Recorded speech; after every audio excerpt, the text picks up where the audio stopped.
Bismillahirrahmanirrahim. Assalamualaikum warahmatullahi wabarakatuh.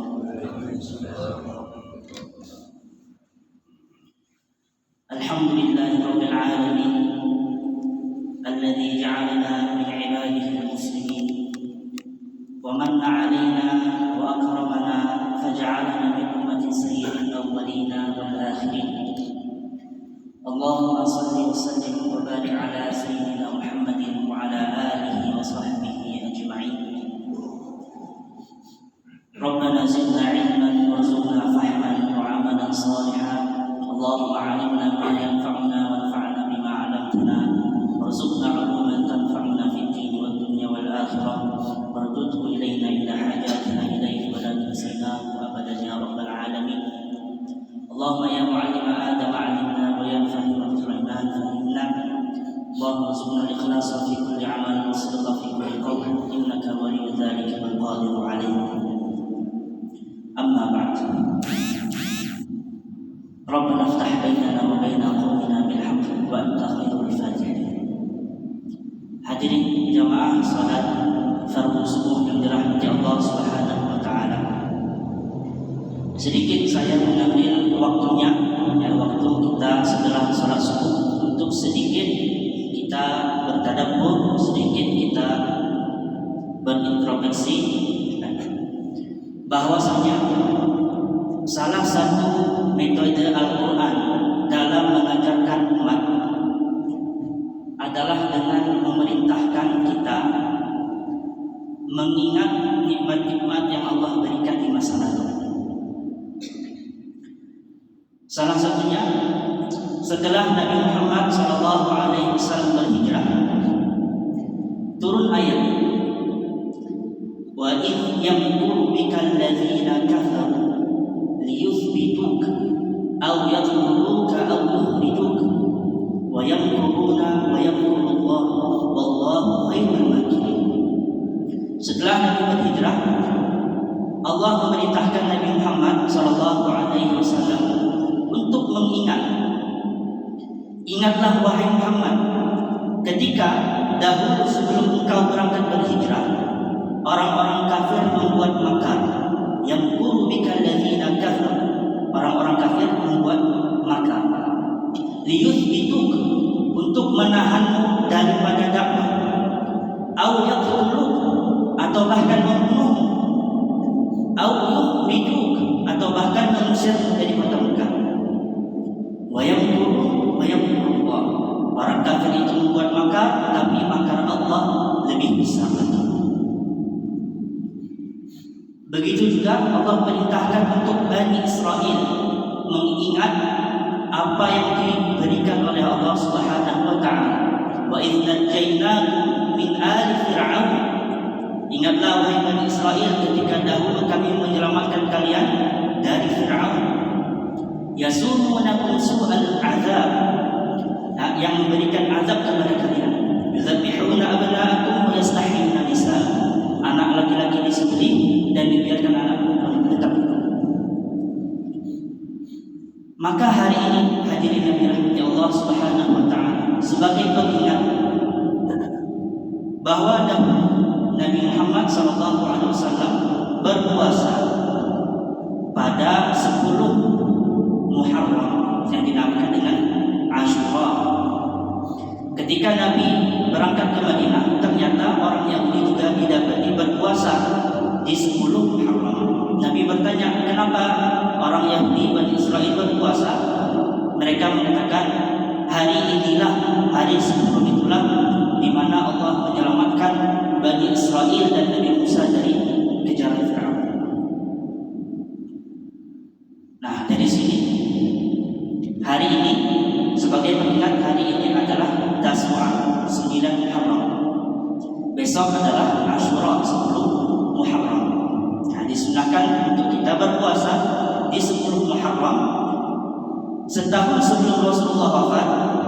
Nah, Nabi ditanya, wahai Rasulullah, pada 10 Muharram itu orang Yahudi juga berpuasa. Maka Nabi mengatakan, supaya kita berbeda dengan orang Yahudi, dengan orang Bani Israel, maka tahun depan kita akan berpuasa juga pada tanggal 9. Maka hari ini bagi bapak-bapak yang mungkin belum minum air putih atau belum minum teh sebelum berangkat subuh ini, kalau mau berpuasa silakan berpuasa, masih bisanya. Kalau mau puasanya besok boleh juga, artinya subuh ini masih bisa minum kopi.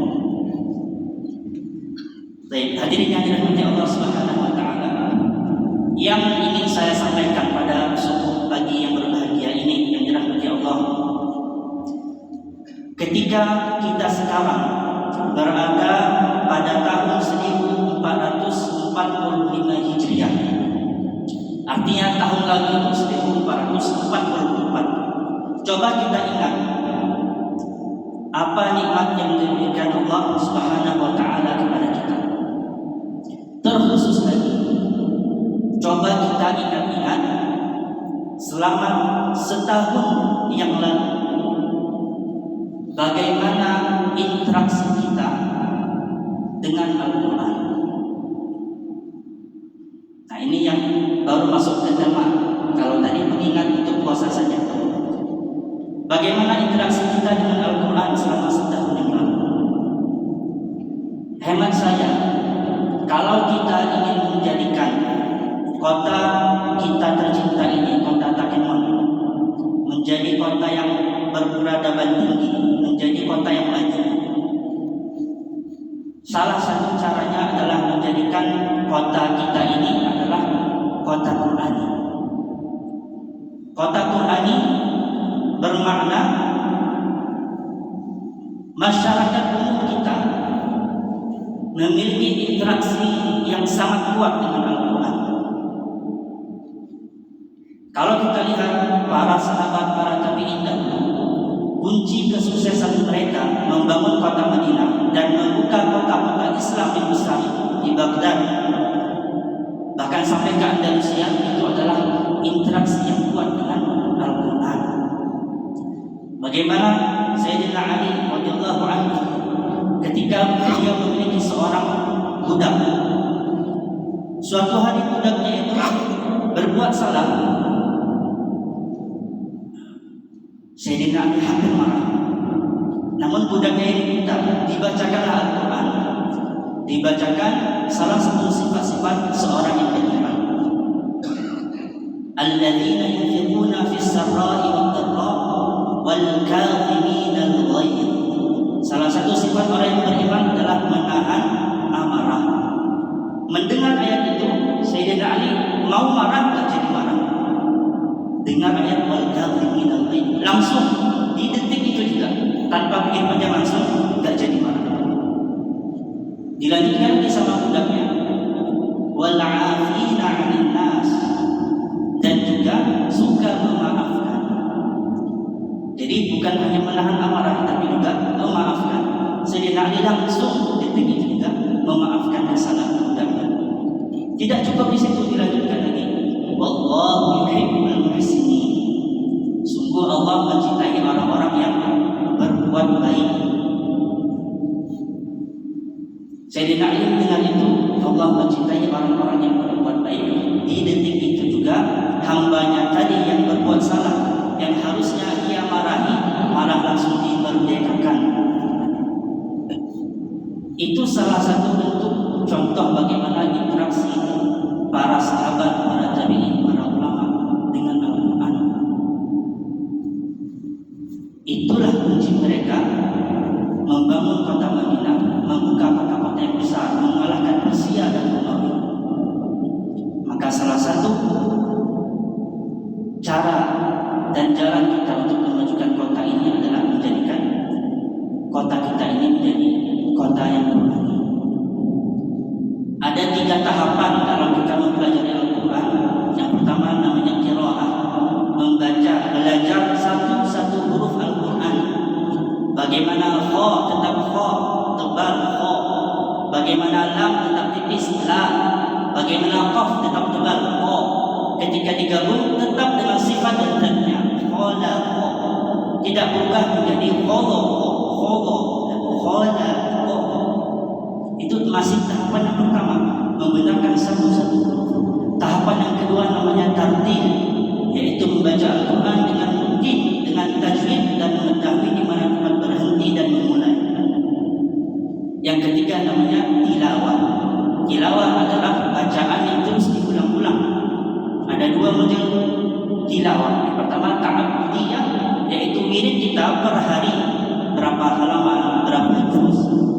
Yang kedua tilawah ta'ammuliyah, membaca Al-Quran dengan ta'ammul, memahami makna-makna Al-Quran.